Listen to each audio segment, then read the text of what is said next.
Glad you're here this evening for this important discussion. I'm Christy Dolat Bartlett. I'm board president. And I'm just going to put a couple of plugs in for the Women's Club programs that we've got going on. I hope that everybody's been online for the auction. We are, as of about an hour ago, we're at 72% of our goal, and we still have another week to go. It goes until Tuesday at 7 o'clock. So October the 15th. It's been going on since October the 1st. We got some great bids, but we got a bunch of things that don't have bids on them. There have been, I wrote down how many bids there. There's 585 bids, active bids right now. So that's been great. So go online. It is 32, you all received the emails. It's 32auctions.com, auctions with an S.com, /WCCNH 2024. So that's Women's Club of Concord, New Hampshire, WCCNH 2024. And bid high and bid often. So that's that plug. So the next thing is that next Thursday, October the 17th, we have a program here at 5:30. The program is called Solving Hunger in New Hampshire. And Joanne Talanger and Linda Gilbert are hosting. Joanne's a brand new member to the club. And Laura Milliken is the speaker from New Hampshire Solutions. And I think that that will be a great evening too. Unfortunately, I can't be here because it's also the evening for the New Hampshire Women's Foundation and the 50th anniversary of the Equality Health Center. So I'm going to the luncheon for the Women's Foundation, but then I have to go to the Equality Health Center because I was involved in starting Concord Feminist Health Center.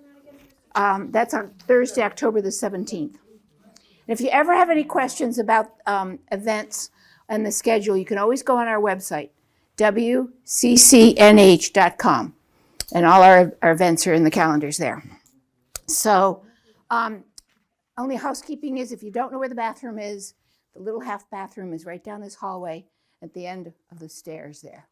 And hopefully at some point in the foreseeable future, we will have a more accessible bathroom. The board is working hard. We just got Hansi, I don't know if the schedule's been made with the architect yet, but we have plans, and we'll be sitting down with the architect for the next stage of our plans to make the first floor accessible. So that's been a long-term goal. And you'll hear more about that as time goes on. So now I'd like to introduce, well, first of all, I'm going to introduce our moderator, Vice President and House Representative, Lori Carey. Lori's going to be moderating. She has 18 years on the Merrimack Valley School Board, but she lives in Boscoin, so she does not have a horse in this race, and she will be great as a moderator. Then we've got Pam Walsh, who chairs the Concord School Board, and we've got Bert Cooper, who's representing concerned citizens. And with that, I'll hand it over to Lori. Okay, so I want to go over some guidelines just for our audience here this evening.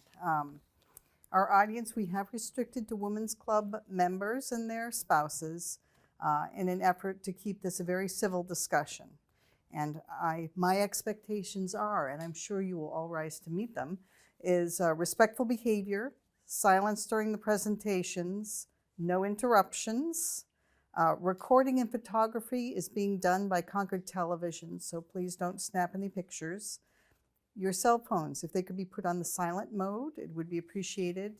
And regarding feedback, when we get to the end of the presentations and the questions that were pre-submitted, if we have time and if the participants are amenable, I would be willing to open it up for questions from the floor, but that's only if we get through the questions that have been pre-submitted. We're going to begin at the beginning, which is your opening remarks. And before you make your opening remarks, I'd like each of you to tell me a little bit about yourselves and how you came to play the role you are currently playing in the discussion of the Runlet Middle School.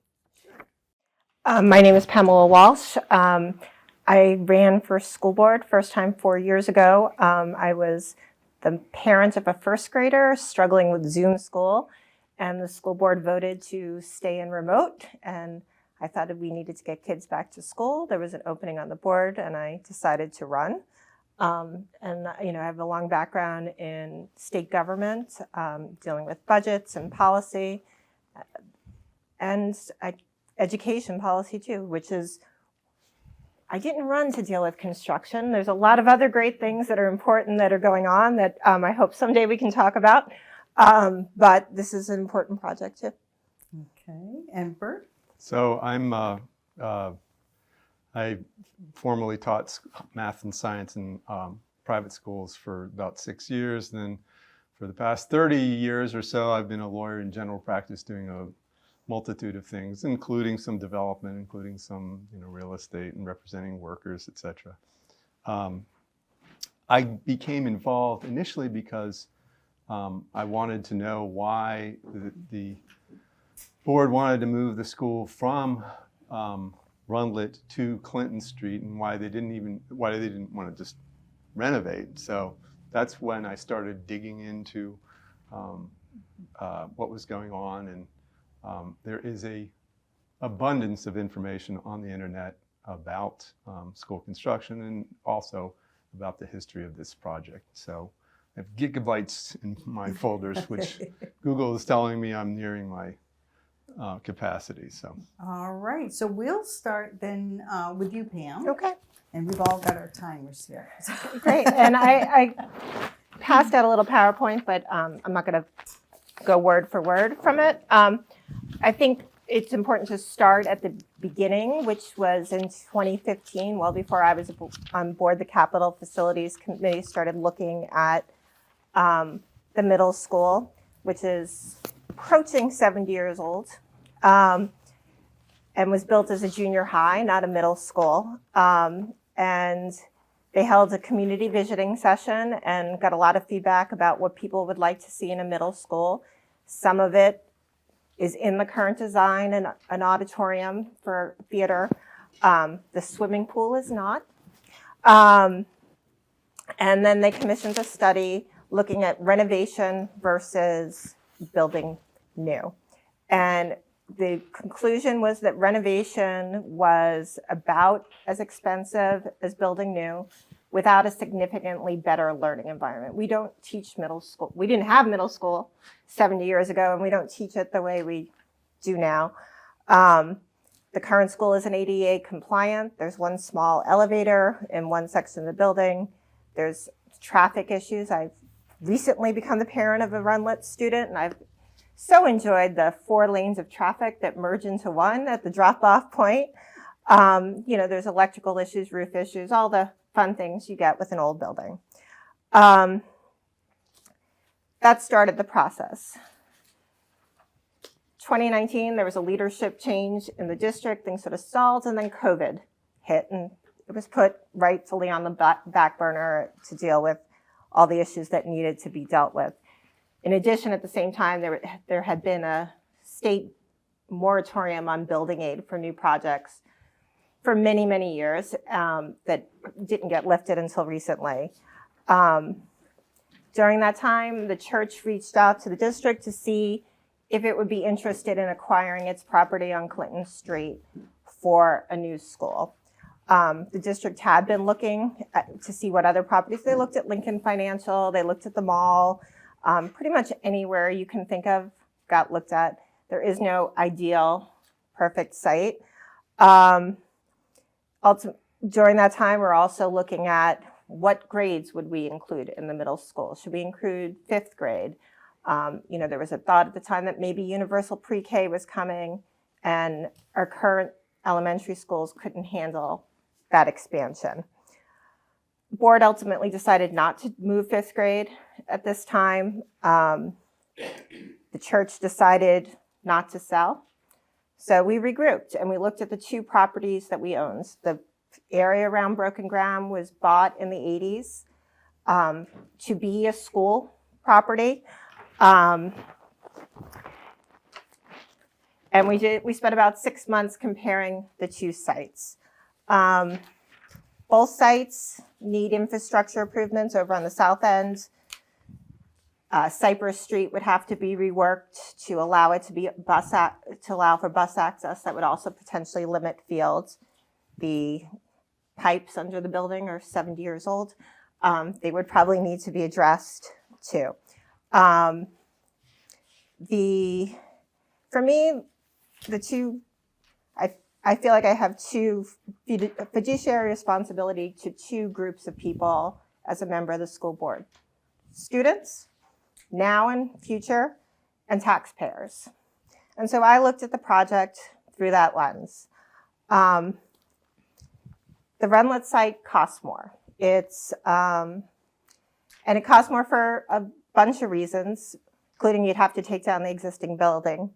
Because you have to take down the existing building, your construction project is going to last longer. So if you've had a contract at your house, you're going to pay more if they're there 6 months than 3 months a lot of the time. So you're paying for that staging for an additional 18 months.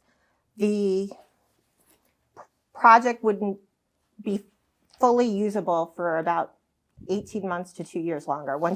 Because you can't do the fields at the same time as you do the building, they wouldn't be ready for use for about a year until the old building was taken down.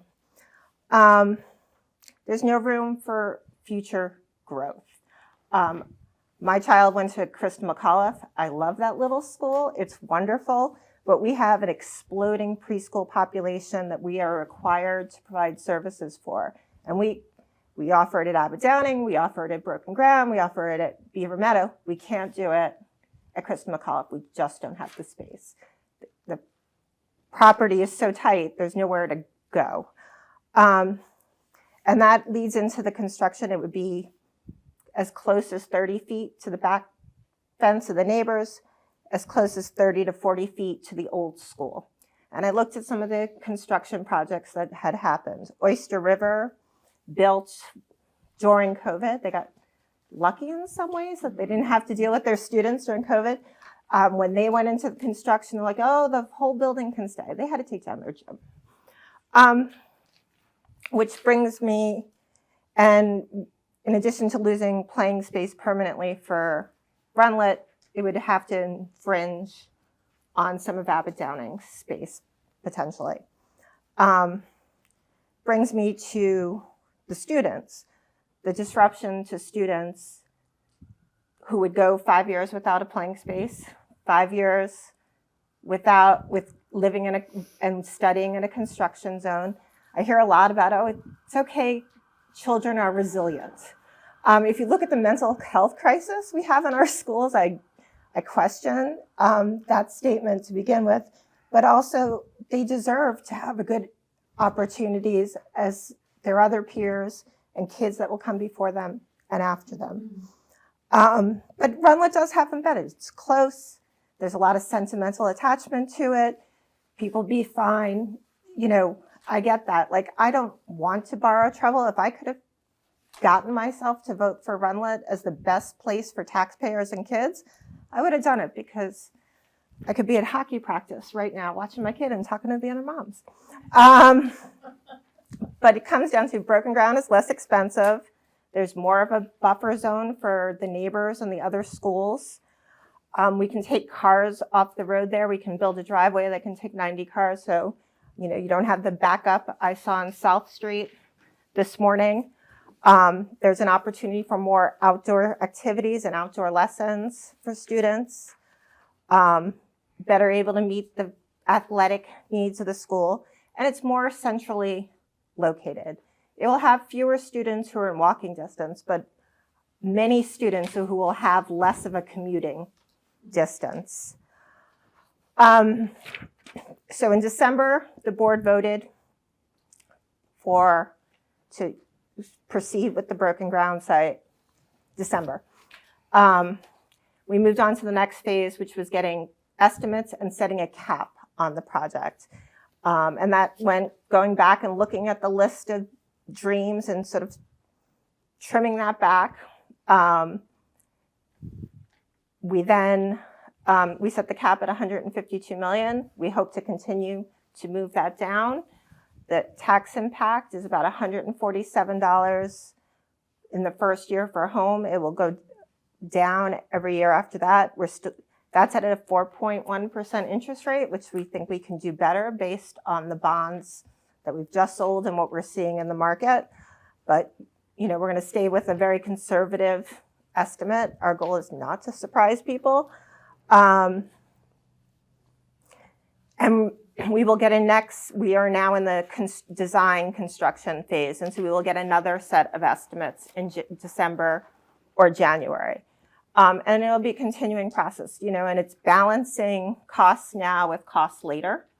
You can go with the cheaper floor, but you're going to have to replace that cheaper floor in 20 years. So we're trying to balance those things. Our goal is a net zero school over on the Broken Ground site. We're able to do a geothermal system that will supply the heat for the school. And we're trying to be ready for building aid when and if the state funds it. We will not know until the end of the year, end of the legislative year, Yes. next June, the state budget, if the state funds building aid and at what level and what that will mean for us. We are entitled under state law to 40% of eligible costs. That could change. They could have less money, and then we will have to look at construction inflation costs and make a decision about whether we go forward or not. The current price for square foot is about $600 per square foot. And I bring it up because there's a lot of information out there. Litchfield built this building for $453 a square foot, or is proposing this building. And Litchfield's an elementary school, and different buildings have different needs. The police station that's been proposed is $1,100 a square foot for the 13,000 square foot addition, and about $830 a square foot for renovations. And I understand the police department has different needs, and I'm sure the city is going to try and bring that down. But this is where we are at this point. And can you clarify, in terms of needs for students, there's a requirement for a certain amount of space per child? Yes, and Yes. Runlet doesn't currently meet those requirements. So a lot of what is in the building is mandated by state law. Nashua did a middle school. They got their prices locked in before the COVID construction price escalation, but they also didn't apply for building aid, and so their building isn't as tight as ours. It's not as energy efficient as what we're trying to do. So they were able to save some money there. I think the long-term trade-offs of that are probably not worth it, both in not getting building aid and the maintenance costs of the building. You will see in the packet there is a construction schedule. If building aid becomes available, students would move into the new Broken Ground in 2028. Which I think brings me to the charter amendments.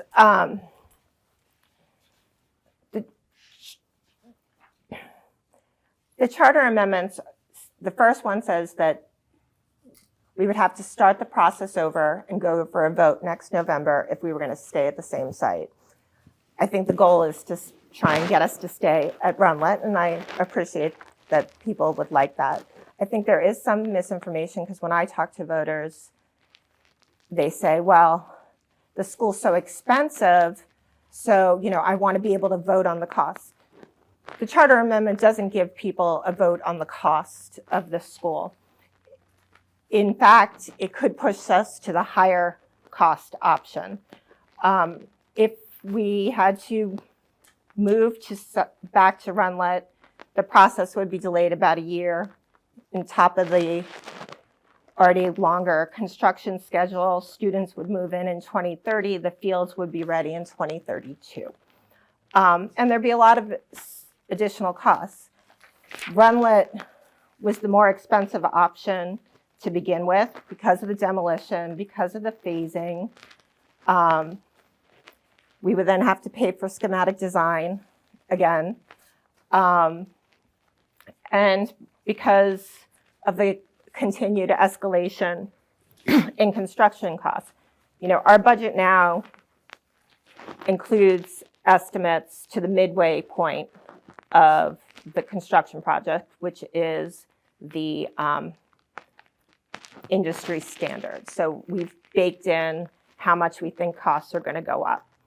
Conservatively, if we had to switch back, if we said they only go up 2%, which is on the low end of what we've been seeing, that would add additional costs, and we'd be talking about a $15 million increase over the current site.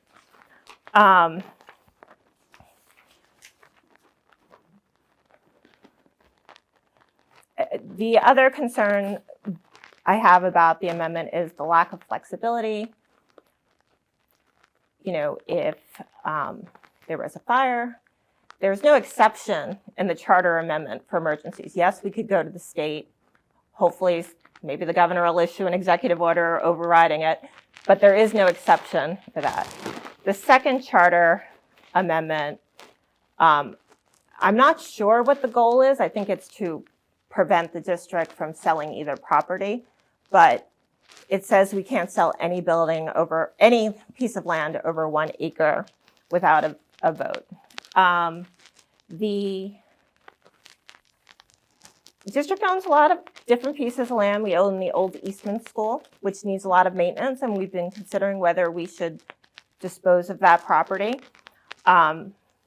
We have the old Dewey School where the central office is. It's sort of been a valuable site.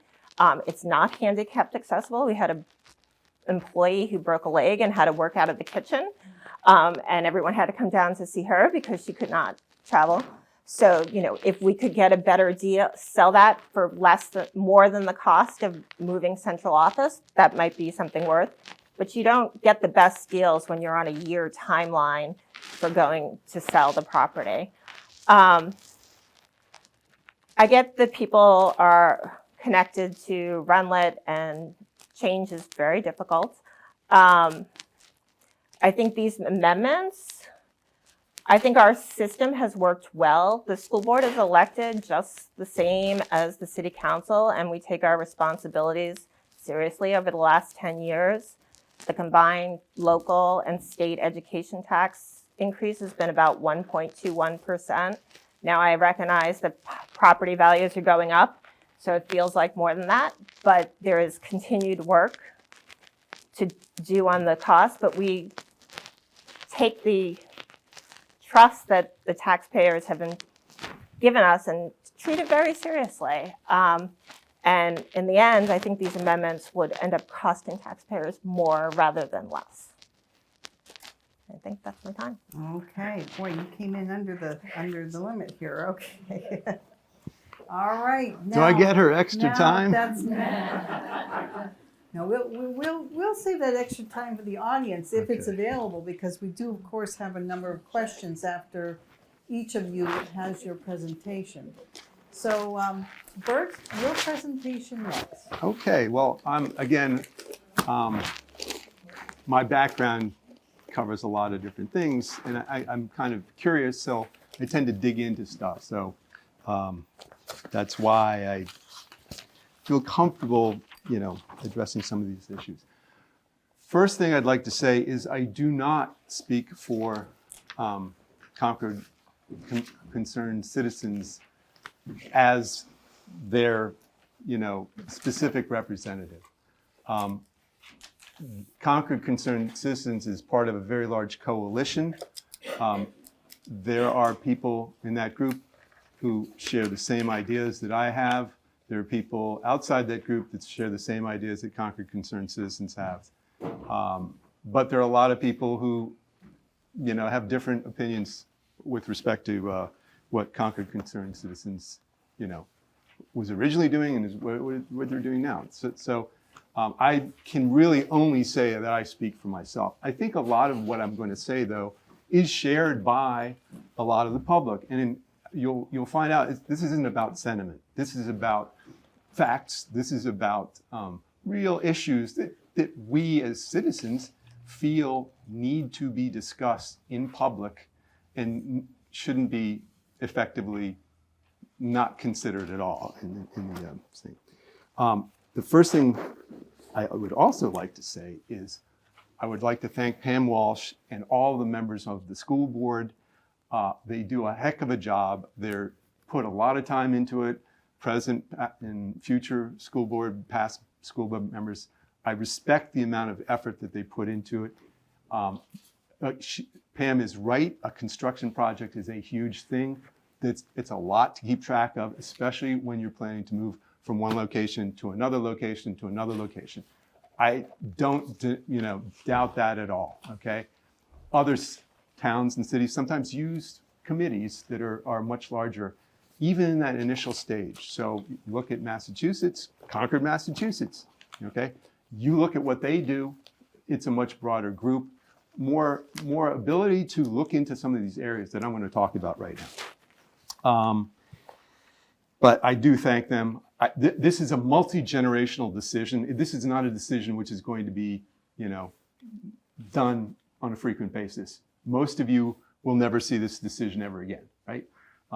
And so I think that one of the things we need to distinguish is when we talk about an amendment that is a decision which is multi-generational decision. It's different than the school board's annual or day-to-day operations. They're on top of those annual and day-to-day operations. I do not fault them there. I already mentioned that how I came to be involved, but my concern is that when the board says that these charter amendments are to take away the autonomy of the school board, that's simply not the case. We're talking about a multi-generational decision where you're ripping a school out of its existing location, and we're just saying you should have very good reasons to do that because there are impacts upon the community when you do that. And the schools were put there for a particular reason too. The group could have started with a drive to remove autonomy. There were people in the coalition who did not want to attack school board autonomy, and so that's what we did. We didn't. We made it specific for the moving the school and the selling school land. Again, a multi-generational decision. Much harder to buy new land than to sell old land that you have.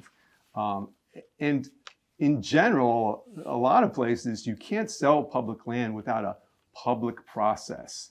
And the idea that we would have to rush into a sale of land because that's the only way we're going to get the best deal. Doing a fair amount of real estate, I just have a really hard time with that. The other thing I have a hard time with is the concept that a year for selling a parcel of land is an unreasonable amount of time. Well, for one thing, it's not necessarily going to be a year. If the school board decides they want to sell land, they can sell land by initiating the process. And then if they have a really good deal and they want it to happen quickly, they can schedule a special election. So the idea that it's always going to take a year, I think that's inaccurate. So yeah. quickly, is there a cost to calling that Oh, special? absolutely. Okay. Sure. So you wouldn't want to do it unless, on the other hand, if the school board thinks they need to unload some land, what should they do? They should start the wheels rolling so that they're in a position to be able to do that come the normal November election. Okay. How we do that in time? What was my start time? Actually, I need to write that down. You're at 5 minutes in. Okay, 5 minutes. Okay. Okay. So, all right. Pardon me. I'm just collecting my thoughts. Anyway, my other concern, because I haven't been an opponent of autonomy, I can tell you, if I see the school board litigate against this decision, I could very well see people saying, we need to strip the charter from Concord. I suggest to people to look at what the statute says and what threshold you need to strip a charter rather than to revise a charter. Different threshold. So I think that people really need to be careful when they try and cry wolf and say that we're trying to strip autonomy, because they could end up generating something that they really don't want to do. With regard to, okay. And just so we're clear, Concord's the only school district in the state that has a charter of this nature. Correct. So, and it does give the school board a great deal of autonomy. It does exceedingly, compared to other school districts in the state and the country. So I would also like to just point out, what would be the impact of, what we're just going to say for the sake of argument, a 60% or greater vote in favor of the amendment. I'm just taking Article 1 or the Amendment 1. If there's a 60% or greater vote, then the Concord School Board could simply say, we will rebuild at Rundlet. What would they need to do to do that? They wouldn't need to take a second vote. There's no requirement. They're not moving the school, so there's no second vote. They have architects who've been working on designing a school for the Rundlet location since 2017. We have a school which is roughly a rectangle designed for broken ground, which could basically be tweaked and put on the property at Rundlet. So I'm not sure that it's an accurate expression to say that it is. We will have a huge delay if we rebuild at Rundlet. We already have the State Board of Education saying that we would not lose aid if we build at Rundlet. We can certainly come up with reasons why we can't possibly do it. It's going to take a lot longer, etc. I don't think, if we have the will to build there, I don't think we're going to be delayed at all. Okay. All right. The second thing was on the transparency about selling land. The other issue, what happens if there's a fire and then you got to move the school? The courts deal with this all the time, okay? If you had to make a specific provision in every single law or amendment to cover every possibility, yeah, you'd have like really long thing. The courts know how to do this. They're gonna let the school relocate on a temporary basis. Would there need to be a subsequent decision? Yes, that's the whole point of the amendment. Okay, what's wrong with the choice of, why do I have objections to how the board chose broken ground? I'll give you a quick anecdote. When I was a student many years ago, our chemistry professor required us to do a carbon copy of all of our chemistry data. So before we left the lab, we had to turn in our carbon copy of our data. That's so that our data didn't change depending upon the result we wanted to get. I hate to say that, and I'm not accusing the board of this. I don't know about the architects. I don't know about the construction manager, or not the construction manager, the construction estimator. Let's talk about numbers, okay? I think we need to be honest with the public, and when stuff comes up, we need to talk about it. So we had years of planning to build at Rundlet. The school's capacity was set at 1,050 way back when. In late 2021, after they've looked at many different sites, which we've just heard, they start talking with Centerpoint about buying on Clinton Street. They also started to talk about co-locating with the Y.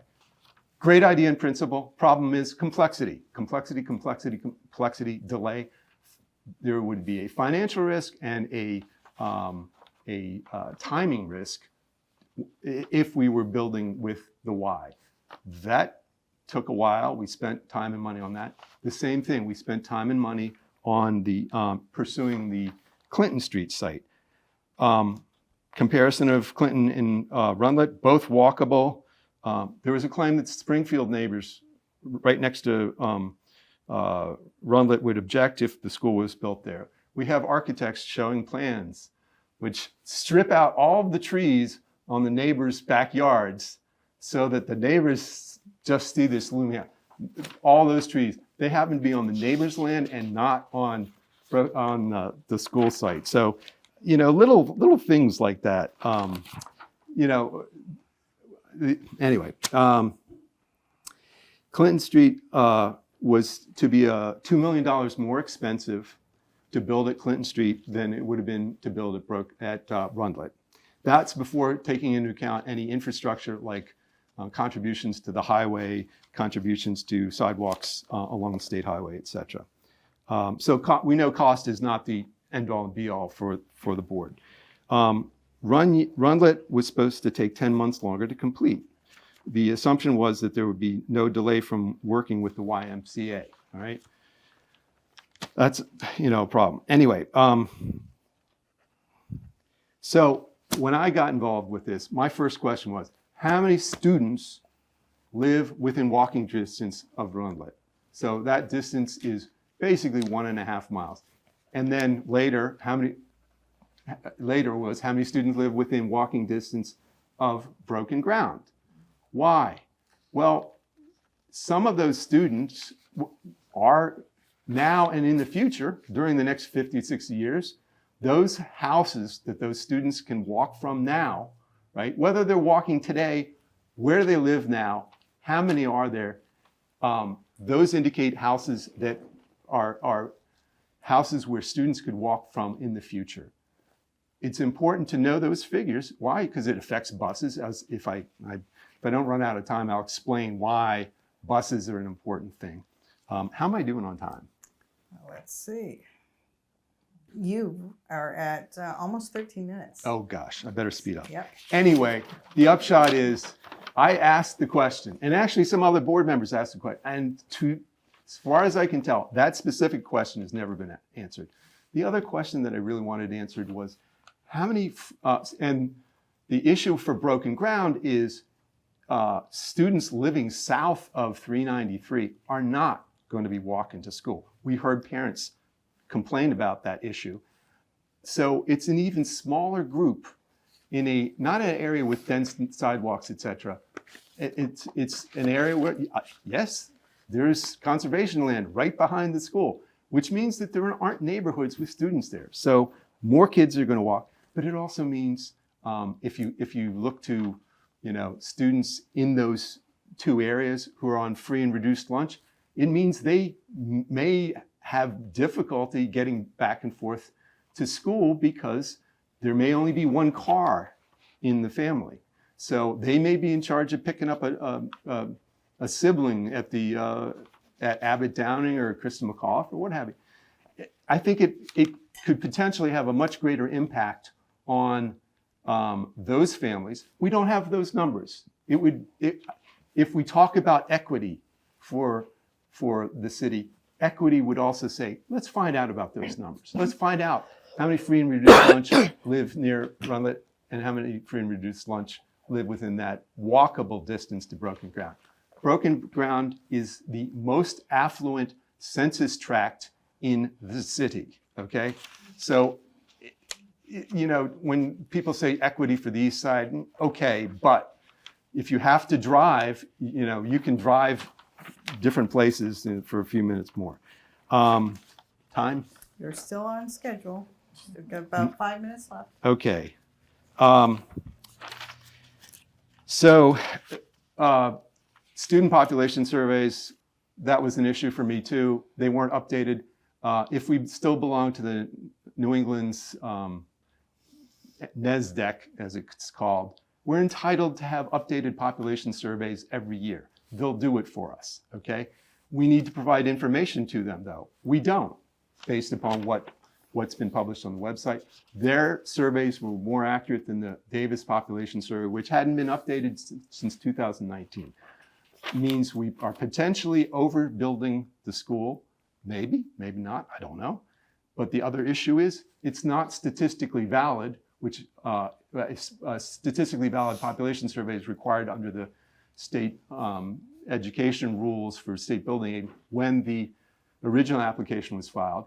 Our current rule, 5-year projection. I think we need to update those student population numbers. Detailed traffic studies. Our traffic consultant said, you need to do detailed traffic studies with numbers of pedestrians, bikes, cars, trucks, et cetera, et cetera. Those weren't done. Those haven't been done to the best of my knowledge. When Clinton Street was no longer a possibility, suddenly equity is not an issue. Suddenly, you know, the priorities changed. Okay, I don't think I'm going to be able to get through all of this, but let me see.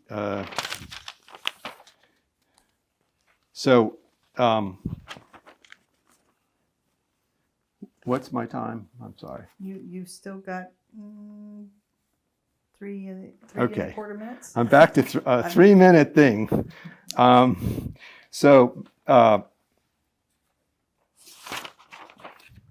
Well, a couple questions. When demolition costs are for building a new school on the Rundlet campus in 2021 versus renovating that school, why are they a third the cost of demolition a year later when the idea is to build somewhere else? So what that is when the architects wanted the demolition cost and the cost of building a new school at Rundlet to be lower, those demolition costs were only a third of what they were a year later. So there are other facts like that that come up. Why are we assuming that we won't have to, that when the school is built at broken ground, it won't affect the value, that demolition and abatement costs won't affect the value of the Rundlet premises? Those are sunk costs. The board claims they're not sunk costs. At the very least, the cost of abatement is a sunk cost. So it shouldn't be an expense for the Rundlet side of the ledger. Phasing costs between Clinton Street and broken ground, phasing costs went up by $1 million without a decent explanation. Site preparation. Clinton Street was going to cost basically $4 million than Rundlet to do the site prep. The site prep for broken ground, including clearing all those trees, is only $1 million. We really have no explanation of why of that discrepancy. We also don't have an explanation of why, if it's going to take 30 months to build the school, why the 3 months of site clearing doesn't push that off. There are, other things along the line, like why do we wait to commence demolition for a couple months after the school is completed? Why would we not consider using sod? If we're worried about fields being ready a year later, why wouldn't we use sod? Okay, immediately available and ready to play. Plenty of space on the existing Rundlet site to put in the same fields. Why do we know this? Because the architects have already presented it to us. Infrastructure on the heights. We don't know how many students are coming, but we do know the traffic's already a total mess up there, and that's without the extra students. It's only going to get worse. Infrastructure cost, couple $1 million for that or more for that I-89 traffic light, okay, and ramp. So, Okay, Bert. all right, I have much more. Unfortunately, I needed to make it tighter. Sorry. Well, questions are good. Questions Okay. are good. And actually, that's a great segue into our next segment, which is questions. And these questions were submitted by Women's Club members. And the first one, and what we'll do is we'll have Pam answer the first one first, and then Bert second, and then we'll reverse it and have Bert answer the next one first and you second. So we do this as equitably as we can. Okay. All right. So question number one, discuss the value of school board autonomy. And both of you, I will say, referenced the charter and referenced the petitioned articles that are up for vote. And perhaps you could give a little more clarity and depth to exactly what those are and what it means. So I'll address the overall question of school board autonomy. You know, we are different than other districts in the state. I assume it relates somewhat to the history of Merrimack Valley and that we have 2 school districts in the city. But, you know, I also think it gives us a lot of benefits. If you look at Nashua and Manchester, where the aldermen oversee the schools, it's a lot more partisan, even though they have nonpartisan elections. The issues around schools tend to be a lot more partisan. I also think, and this is a personal opinion, that education is important enough that it deserves its own oversight body. And I think we've handled that responsibility well, and it has given us flexibility that a lot of school districts don't have. It allowed us when we were building the elementary schools, it allowed us to refinance. It allowed us to take advantage of Build Back Better bonds that another district couldn't take advantage of because they would have had to go for a vote. You know, the reference to the Second Amendment about selling land, you know, we don't wake up one day and say, we should sell some land today. You know, it is a long negotiation process. And looking at the best interest of taxpayers. And I think if you look at what happened with the schools that got sold off after the elementary school consolidation, they're on the tax rolls. We didn't have to pay to demolish them. We didn't have to pay to abate them. They were brought money into the district and are contributing to the tax base. And I think that type of flexibility is important. I think it's important on the city side. If you look at, TIF districts, which take money away from the schools, but I think bring value to the city. And I trust city councilors to make those decisions and to look at the long-term impacts and benefits. And I think that's exactly what we try and do on the school side as well. And to the ability to move quickly, the ability to be flexible, to know how to have the budget or teacher contracts go up for votes, I think is good for schools and good for students as well. Okay, and Bert, discuss the value of school board autonomy. I think it's valuable in certain ways, and I think many of the things that Pam said are accurate. But I mean, it's not valuable when you have a major decision like the moving the school, and you're deciding things at the very last minute without information. Case in point, the school buses, right? If they had just, figured out how many students they needed to move from the Runlet area to the Broken Ground area in excess of what exists now, then they would have known they needed school buses. And what we had was at a meeting, I think probably the meeting where they made the decision, we had a school board member telling another school board member who raised the issue, it's only going to be $85,000. Well, no, it's not going to be $85,000. What it's going to be is you're paying $167,000 a bus. You are paying approximately $60,000 a year loaded for the bus driver, right? Depreciate those buses over 10 years. You need 2 buses, comes out to $1.5 million over 10 years. Of course, the school's going to be there longer than that.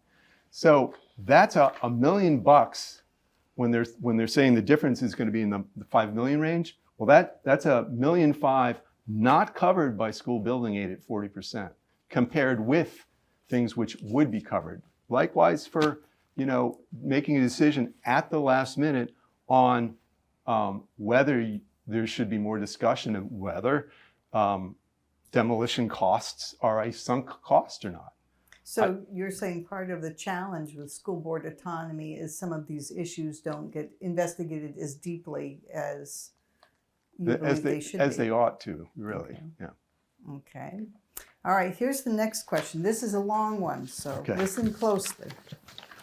In May 2022 presentation, Business Administrator Jack Dunn ruled out broken ground as an option for a new middle school because of the expensive infrastructure needs, ongoing traffic problems, and high number of students in one location.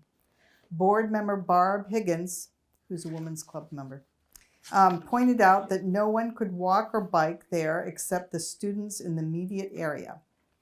Students living in low-income housing projects off Loudon Road would have to cross over a highway to reach the school. Knowing all this, why did the school board delay building a new middle school at Runlet and pursue this option? And there's a second part to this. So first part is, knowing this, why did the school board delay building a new middle school at Runlet and pursue this option? Second part is, where is the traffic study the superintendent and HMFA or HMFH architects said was completed last month? And we'll start with Bert this time, and then we'll do Pam second. So this raises another issue. And one of the reasons I'm here tonight, and one of the reasons I'm involved, is because I think that the school board ought to think of the public as a partner and not an adversary. These questions were raised by the public during public testimony. These are the same questions same issues that Jack Dunn raised. But we did not get any substantive answers to these questions when they were raised by the public. There wasn't a real discussion. There wasn't a real discussion of the environmental impact of chopping down 30 acres of trees. Now, admittedly, at the beginning, they said we're only going to knock down 8 acres. Really, at that time, we should have known it was going to be 16 acres just by looking at the plans. It's now up to roughly 30 acres. They say 29, but we have another acre or two of roads. So the issue, I think, is getting a dialogue with the school board needs to have a dialogue with the public and should not be afraid of investigating questions raised by the public because they were worried about what the answer is going to be. Okay. Pam, your turn. Yeah, I think we've had a lot of dialogue with the public, including a number of question and answer sessions. The first part of the question is, why did we delay building a school at Runlet in May 2022? There was no state building aid, so, we were not under any gun. We had put in our application. We were ranked number 4. The traffic study, the superintendent, the traffic working group will be meeting the end of this month, and they will have the study then. It's being completed. You're always comparing sites to sites. So I think you raised Clinton Street, which the board never voted to move forward with. We were gathering information and data, but it had higher site costs because it needed fill. You would have had to raise the land.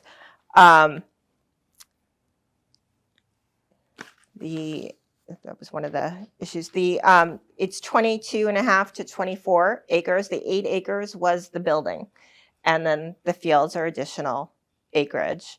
I think the next question is about buses, so we can talk about buses then. Prices have changed because time has passed. The architects have not been working on a design for this building since 2017. They've been consulting. They began a schematic design. They put up pictures with general ideas, but these were not final designs. And so, there's always a push-pull when you're, this is a very public process. So when you're sharing information, as it goes, information changes, prices go up, designs change, but it's important people are part of that process. But it does mean that, the number one year might be different the next year because of the continuing work on that effort. I see the data as it comes out to the public as well. Okay, the third question, and this one we'll start with Pam and we'll go to Bert. The school district's transportation director, Terry Crotty, has new web-based routing software and an updated program of all students this year.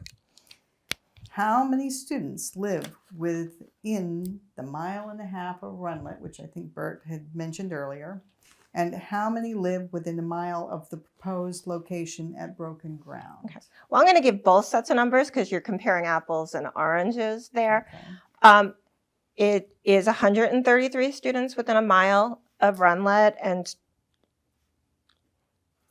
25 from Broken Ground, 176 in 1.5 miles and 88 in Broken Ground. And walkability is important and would love more walkability, but this is not a neighborhood school. This is a school for the whole city. So you also have to think about not just the kids who are going to walk to school, but the kids that are getting on the bus on Elm Street near Pennacook, and the length of their bus ride down Fisherville Road, and this will shorten it. Speaking of buses, I actually spoke to the transportation director today, and his new software is wonderful, and he was able to figure out a lot of things. So we run 19 buses in the morning. The first route is the elementary and the high school combined. They go to school at the same time. The second is the middle school. So we have excess capacity on the middle school runs right now. When we did the consolidation of the elementary schools and that added additional kids to the buses, there was no additional cost from that.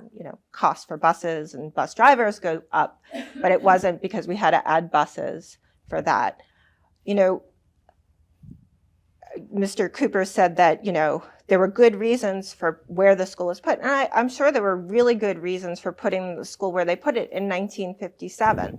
But Concord has changed in the last 70 years. And where people live in Concord has changed.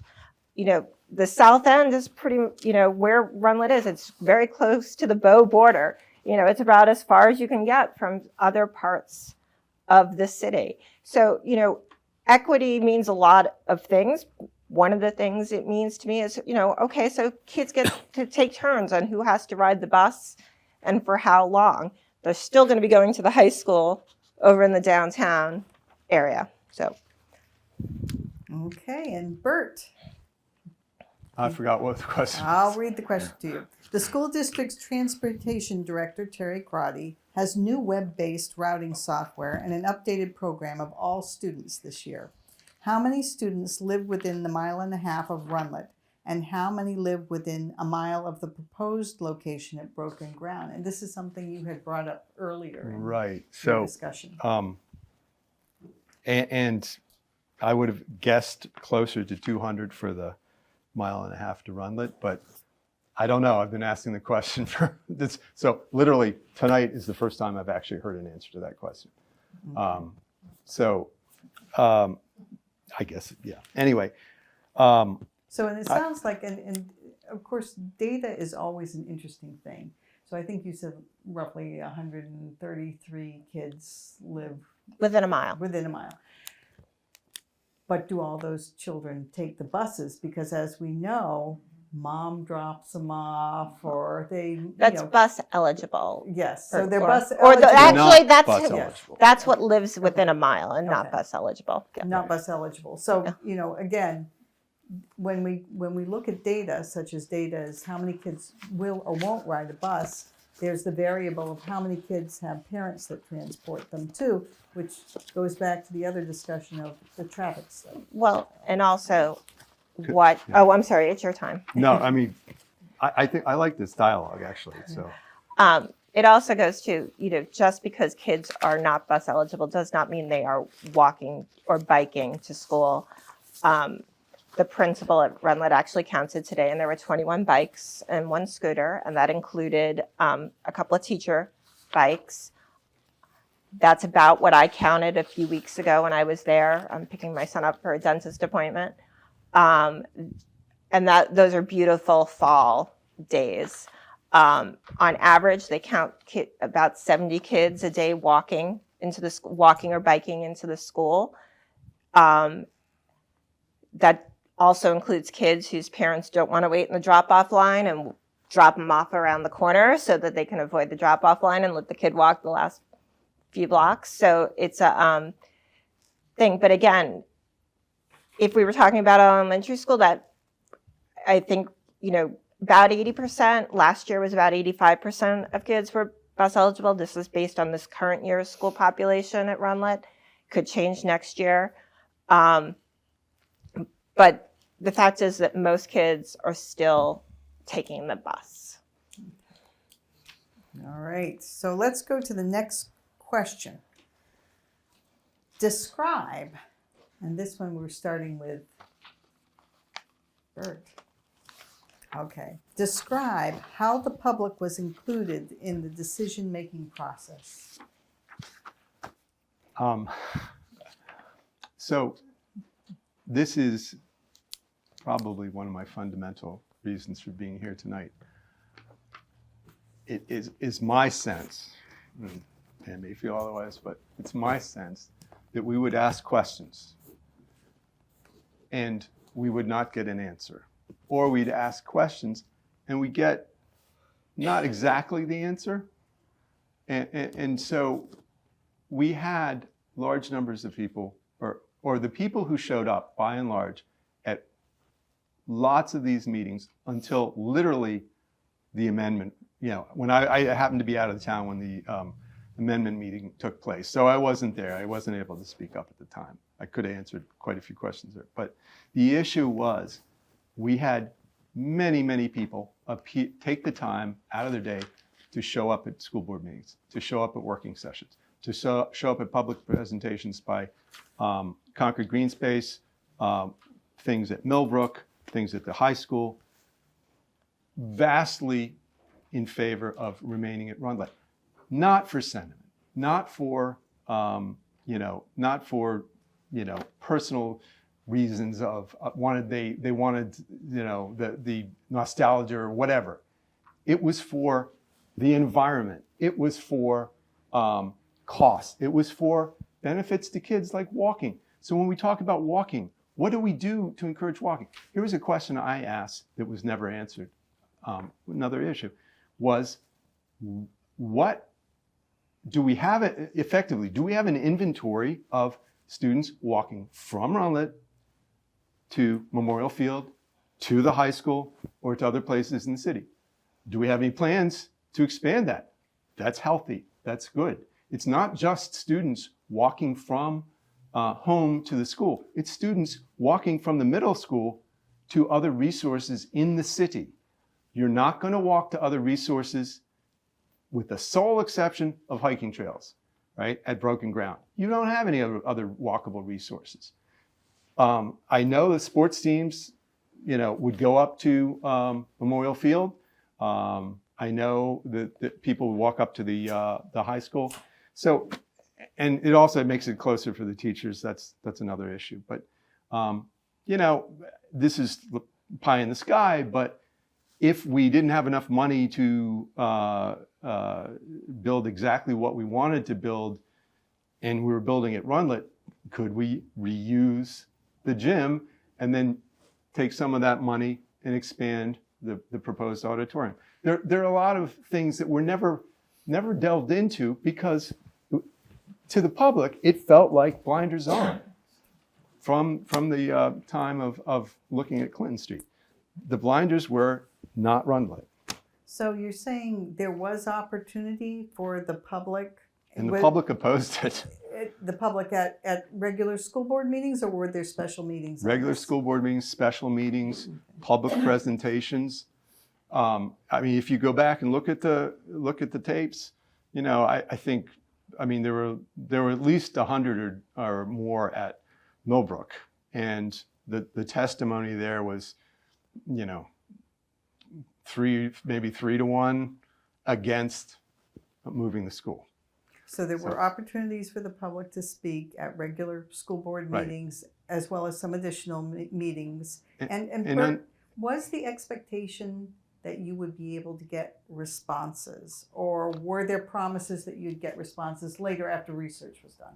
The expectation, I think, of the public was yes, That they there would be answers then. responses. Okay. But the school board consistently said, this is not a thing for dialogue. Okay, we're not going to answer your questions at this meeting, which is fair, but the follow-up wasn't there either. The other issue is when a school board member says, this is just a small group of, you know, a small minority who don't represent public sentiment.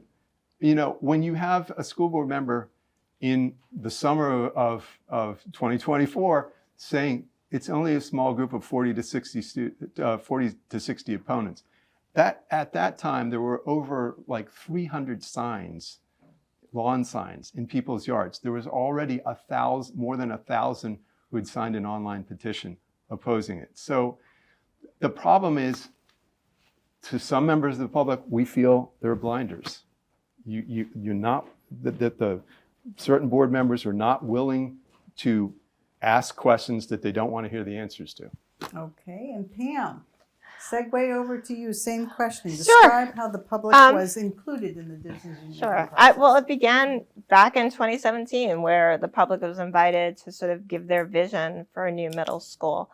You know, as I'm sure you know, at public meetings, it is hard. We have an open public comment period in all of our meetings that people can come and speak on any school-related topic, which is pretty unusual for a lot of public bodies. Usually you have to stick to what's on the agenda, but we think it's important to hear from people. They are not Q&As, but we have done a multitude of Q&As. I stood up in Millbrook School and directed traffic and emceed questions for several hours, and then we did it again at the high school. We've had numerous public hearings, and I was not the board member he was referring to, I think, but, you know I struggled with this decision for a while, and you do have to balance your judgment with the public testimony, but also what you hear at the hockey rink, at the grocery store, at various events. And the most consistent message I heard from the public, and even from some people who were coming, thing is, we want is less expensive and quicker. And a lot of the public testimony about moving from Runlet was, well, this is so expensive, and it's more expensive at the Runlet site. But, it is hard to get a perfect thing, but, we do try and ask the questions that have been asked, and I certainly have asked a lot of questions. We, had 6 months of process on the final 2 sites, but there had been multiple years of process there too. And we have a web page with thousands of pages of documents on it, all the information that we have collected over the years. So is that, Bert has mentioned as part of this process, questions were asked at the public meetings with an expectation that they would receive a response. Was the response the information put on the website? Or? There is information put on the website. Some of the questions felt a little rhetorical, but we have tried to answer questions as we went. We have frequently asked questions on the website. We have the public hearing, and then we had the architects and the construction estimator come to public hearings to answer questions, and they did, and including some of the questions about the costs. One of these questions mentioned infrastructure costs, and the pump station in East Concord. Under building aid, we could get a 40% match and contribute that towards reducing the city's costs and property taxpayers' costs, but we also don't need the pump station to be improved. We can do underground storage tanks, and they're included in our estimates to deal with our needs. So if the city doesn't move forward with that project, then we have an alternative, and it's included in our costs. Okay, let's go to the next question. Pam, you get to answer this one first. So many parents and educators have long requested a new middle school. In 2017, HMFH produced plans for middle school at Runlet for 1,050 students. This plan was listed as having minimal impact on neighbors, the least impact on students during construction, the best fit on site, and an opportunity to increase field space. Construction was projected as lasting 3 years and 2 months. Since then, the school board has spent 7 years talking about changing the grade configuration, partnering with the YMCA, conducting site studies and plans on Clinton Street, and broken ground. That's a long intro. Here's the question. How much money has been spent on this middle school project since 2017? $713,000 through 2022 before we started the design. And there's a couple of other things in there that I just want to respond to. That original study was comparing renovating versus building new. And so when they're talking about least impact on students, we would have had to move students out of the school building and found an alternative building for them during that time. So when you're talking about disruption on students, that's the comparison that was being made. I think I talked about the timeline a little bit, but also during that time, there was a state moratorium on building aid. For 10 years. Yeah, so we weren't going forward with a project, and other districts did, and, I respect their choices, but I think, we're entitled to this 40%. We're entitled to the cost of inadequate education. We don't get that either, which would certainly help with property taxes. But that is what the timeline has been. And is when building aid opened up, we put in our application. It was not site specific, but we gave 2 examples of 2 sites that we were looking at, Runlet and Clinton Street. And when we decided Clinton Street wasn't an option, we went back and looked at the 2 properties that we did own.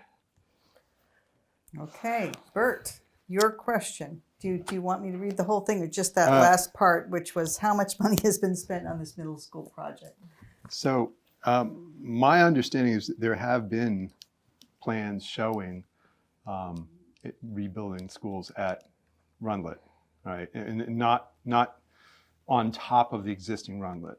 Okay, I was first meeting I went to, I was like, why can't we just reuse the school? And I felt that I was, because of the environmental issues, all of the sunk concrete, et cetera, I felt that it was a decent explanation that it would be disruptive to have all the temporary classrooms move students.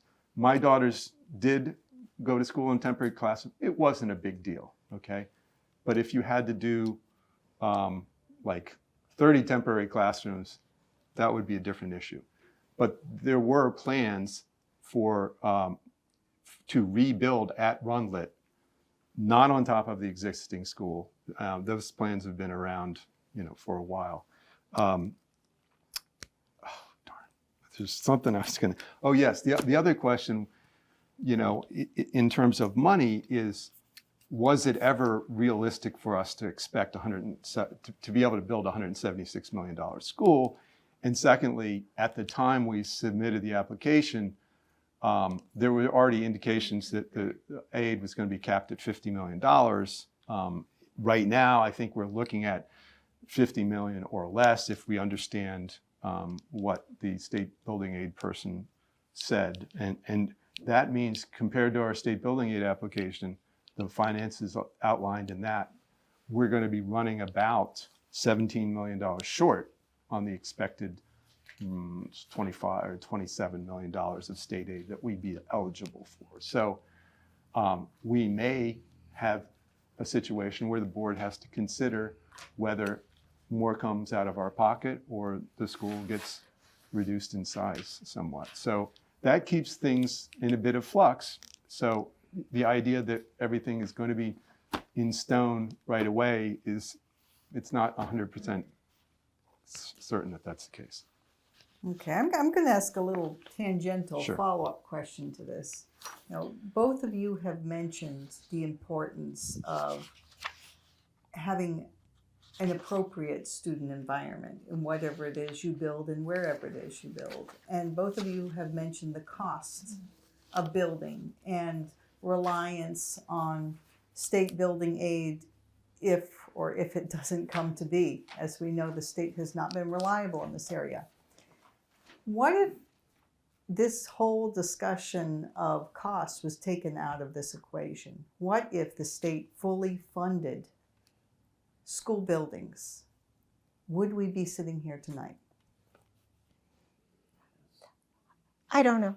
I don't have a crystal ball.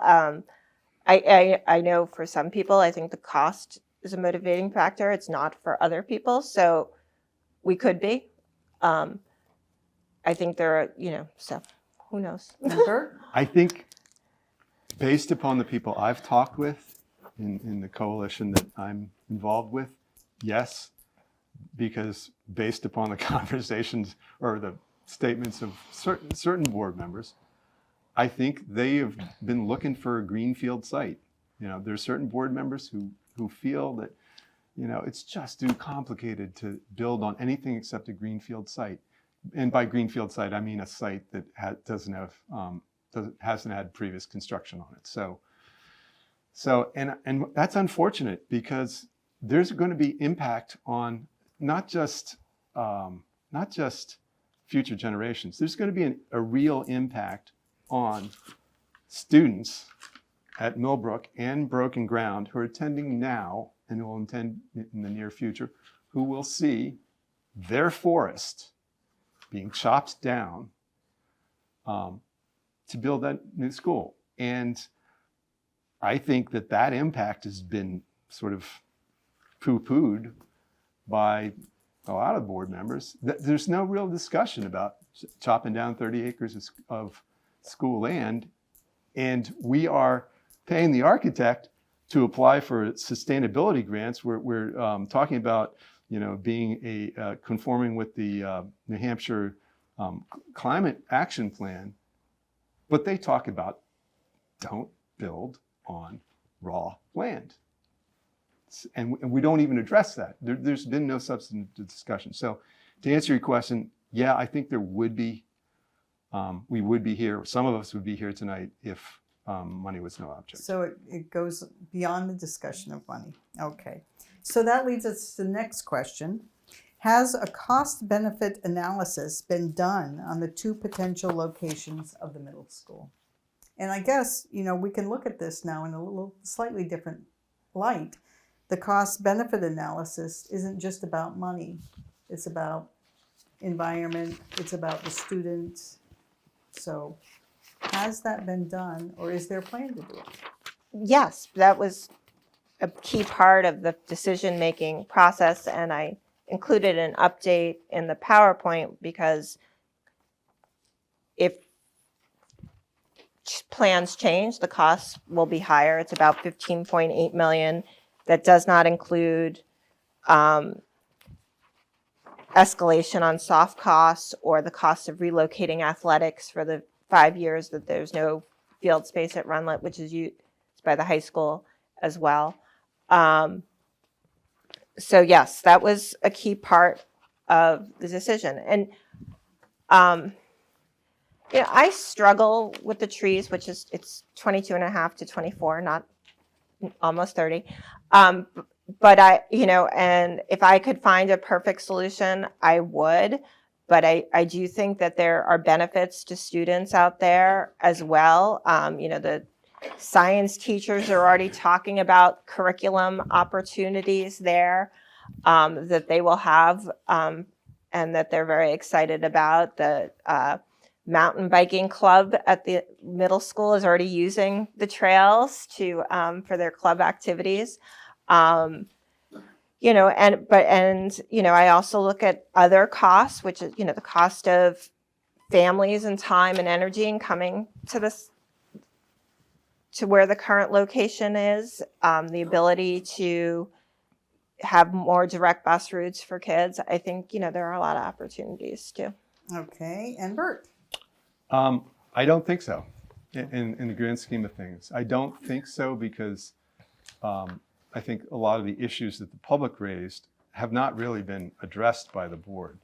And so when you talk about a cost benefit analysis, is there a benefit so let's take, students on buses. It will take longer for students to come from the Rundlet area to go to Broken Ground on the bus than the students who go from the Broken Ground area to Rundlet on the bus in the morning. In the afternoon, it's different, but in the afternoon, the departure times vary according to sports and after-school activities, et cetera. So it's a little bit of a different issue. So we are locking in, making students from the Rundlet area stay longer on the bus than the students who are presently coming from Broken Ground to go to Rundlet. There's not been a discussion of that. The discussion was, well, students at Broken Ground will have been taking buses for both middle school and high school. Yes, that's true, but they're going to be taking buses anyway. Effectively, there's only a small number who are close enough to Broken Ground. Yes, you may be shortening their time on the bus, but guess what? By adding all those extra students to that site, you're going to increase the traffic. You're going to increase the amount of time. So you'd have to factor those things in. But there are, other issues that haven't really been analyzed in a cost-benefit sense. The walking from Rundlet to areas in the city. That's been attributed a value of 0.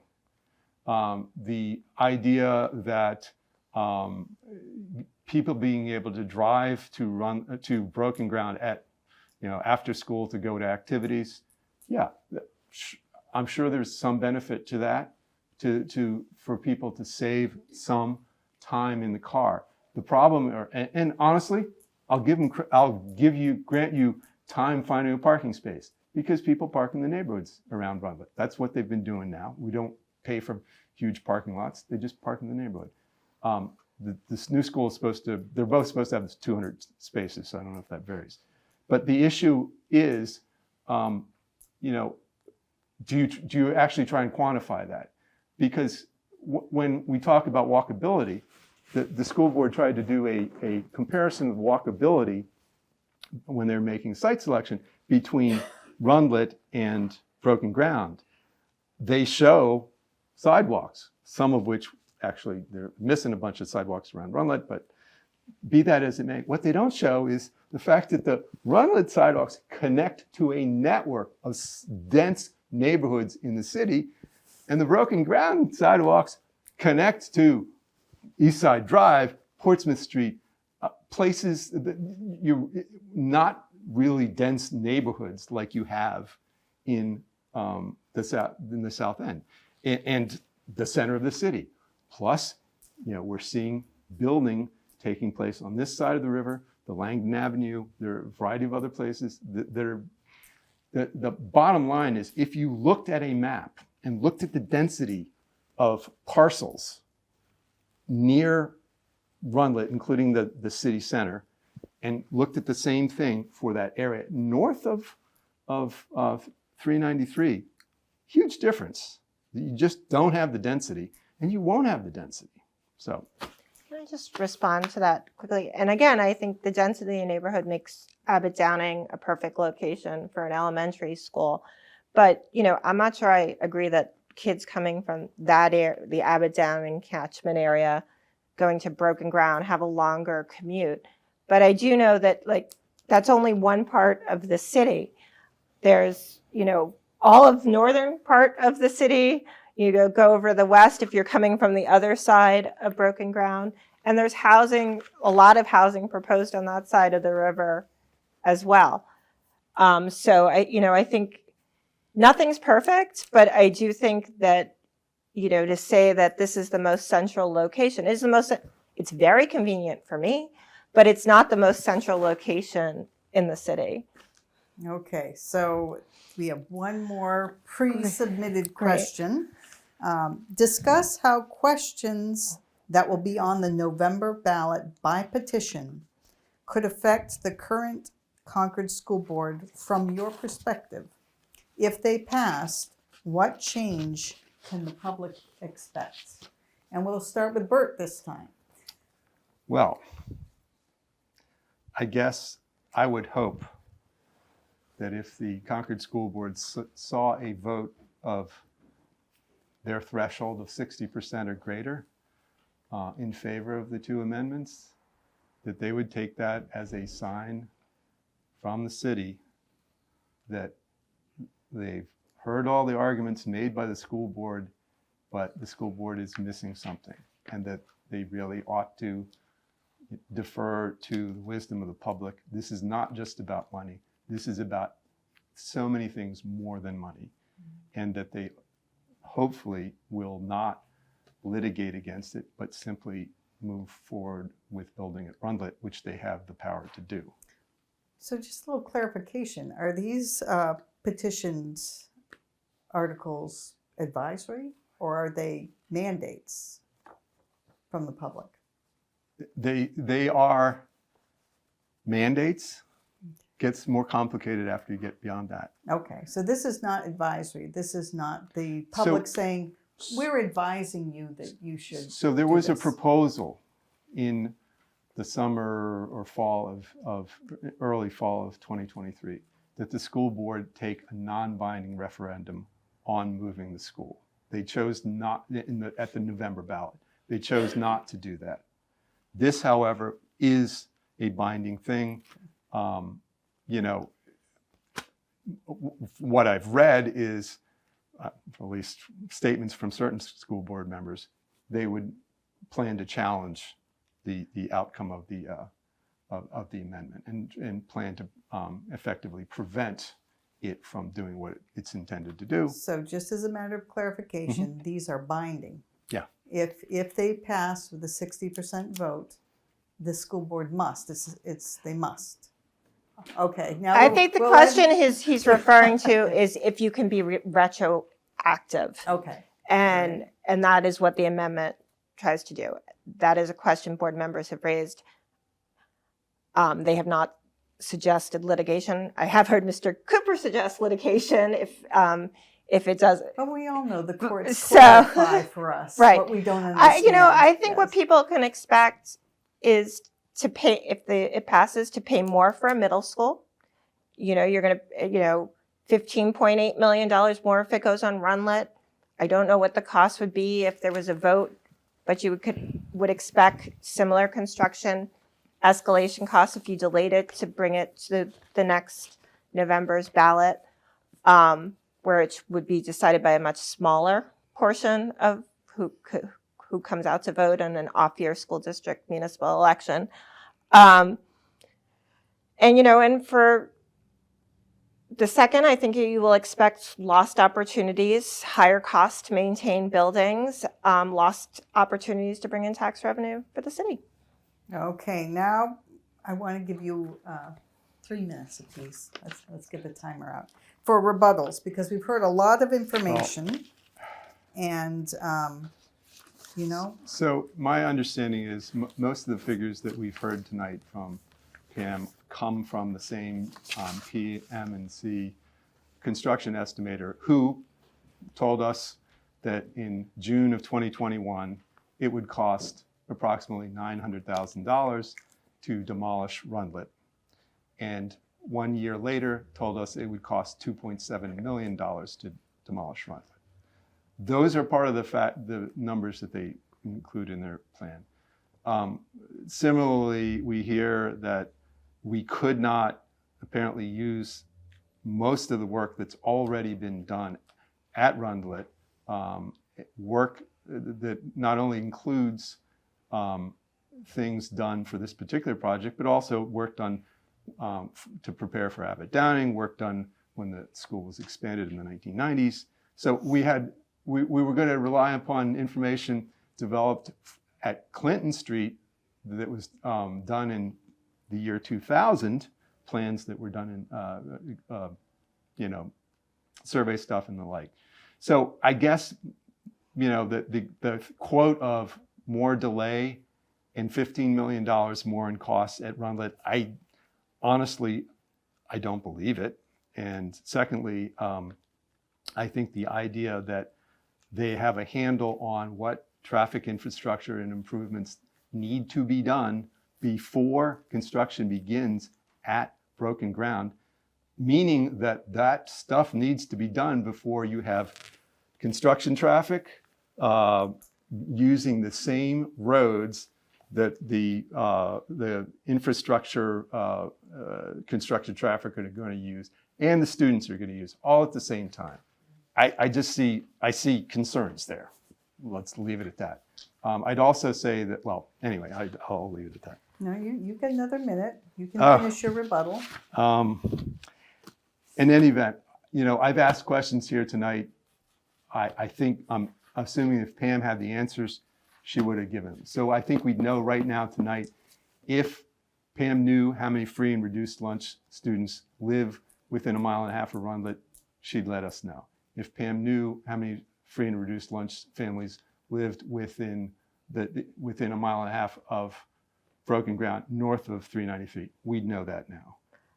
There are a few other questions that I've asked, but I don't know whether the board even noticed that the demolition cost tripled from 2021 to 2022. I don't know what the board notices. My impression is it notices what moves it towards the direction it wants to go. That's a concern. You should not be afraid of information. You should not be afraid of looking into questions that you don't want a negative answer out of, okay? Okay, Just face and the answer. Pam? So our construction estimates are from our architectural firm, and then we hire an independent estimator. We use the same firm for the elementary schools, which came in under budget. Harvey Construction was the estimator. They met and they did things. As again, costs have escalated a lot, so prices have increased. The idea that there's these designs that have been done that can just be transplanted, there's site work that's been done, there's been studies that have been done, all that would have to be repeated. There was never a plan to rely on a 2000 study of the Clinton Street site. It was to, that was a baseline.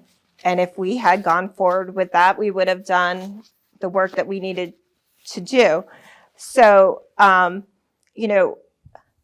it's hard to argue with, I just don't believe your numbers, because these are the numbers that we have. These are from independent experts. The board didn't develop them. We do ask questions about them. The people we hired were recommended by, we did RFPs, and then we had a committee process. We brought in independent members of the community and experts on construction to help us decide on who to use. We've done the same thing with the building committee. We have 2 builders on there and a construction estimator, and somebody representing the city with some expertise in this area as well. And they look at these numbers and they think that we are in line with what can be done. And they think that, building at Rundlet costs more. So that is, where we are. I think it's always important to continue to ask questions, and we continue to do that as we go through the next stage of the process. But I don't think you can sit here tonight and say, oh, if this project gets delayed and it takes longer, it's not going to cost more, because hiring a construction company for another 18 months is going to cost more. Now, we have our closing statements. And Pam, I'm going to let you start with your closing statement, and then Bert, I'll let you make your closing statement. Oh, I don't know that there's anything else left to say. I think everybody in this community wants to do what's best for their kids and for taxpayers.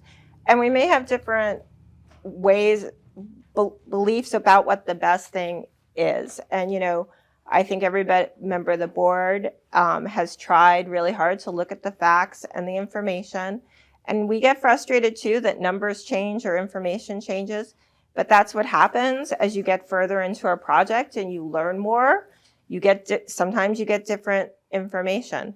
We've tried to be cautious. It's this push and pull, like, don't spend too much money up front, but why don't you have the answer to this question now? So it's part of a process. But I do think, a new middle school is important. I think if we miss this opportunity, we may not get another opportunity for a long time. So, and we could end up with more expenses either way. So. Okay, and Bert? Well, I think that when we lack certain information, we are in some ways operating blind. We're operating on the assumption that everything's going to work out the way we expect it to. So when we don't get the traffic numbers that our traffic engineer says get before you make a decision on the site, we are going to be handicapped in knowing whether our infrastructure schedule is reasonable. And that's going to impact other things down the line. It's going to impact costs. When we say it's going to cost a certain amount of money, and yet we don't know what those infrastructure costs are going to be, that's going to impact things down the line. Cypress Street, we kind of know because they told us exactly what we needed. It was minimal changes for for Cypress Street near Rundlet. But broken ground is entirely another ball of wax. Yes, prices increase, but you should be able to explain exactly why those prices increased. When your demolition costs triple, to me, I'd want to know why demolition costs tripled in a year. That's kind of important. I'd also like to know, is PM&C, are they using New Hampshire construction rates, or are they using Massachusetts construction rates? Why is that interesting? Well, in Massachusetts, if you're building a school, you got to build it with union labor. End of story. Not necessarily the case up here. Pam can correct me if I'm wrong. There's still a whole bidding process for who will work on the school to go through. So, but why is that germane? Because if you're paying for union labor, you're paying a lot more, and there's padding in there. Okay, and if you have padding, yes, you can come in under cost, but you're coming in under cost because from the get-go, were you overestimating costs because you're using Massachusetts prices?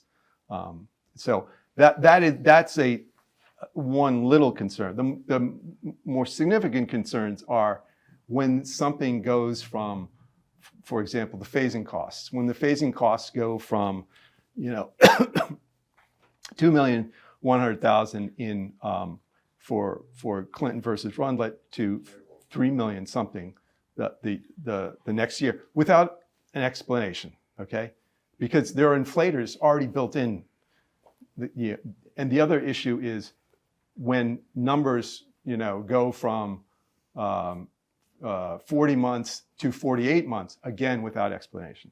When the board insists that spending money on sod would not be a worthwhile endeavor to get the school open, the fields playable a year earlier, or whether can we look at lay down areas for the construction so that perhaps we could keep fields open longer, timing of things. When all is said and done, I think the public has asked reasonable questions. I don't think we'd be having this conversation here tonight if half of those questions were answered by the board. shortly after they were asked. I mean, I shouldn't be sitting here only finding out 2 years later the number of students who are within, you know, a mile and a half of Rundlet and a mile and a half of Broken Ground. So just to wrap it up, what I've heard tonight is that we have unanswered questions. We have a long process that both sides have gone through, and that with any construction process, things change. There's always the conflict when the public can't get immediate answers, and I've seen that myself for 18 years on the Merrimack Valley School Board. The public likes immediate answers to things, and those aren't always available, and sometimes the answers aren't available at all. And I think that's part of what creates the conflict.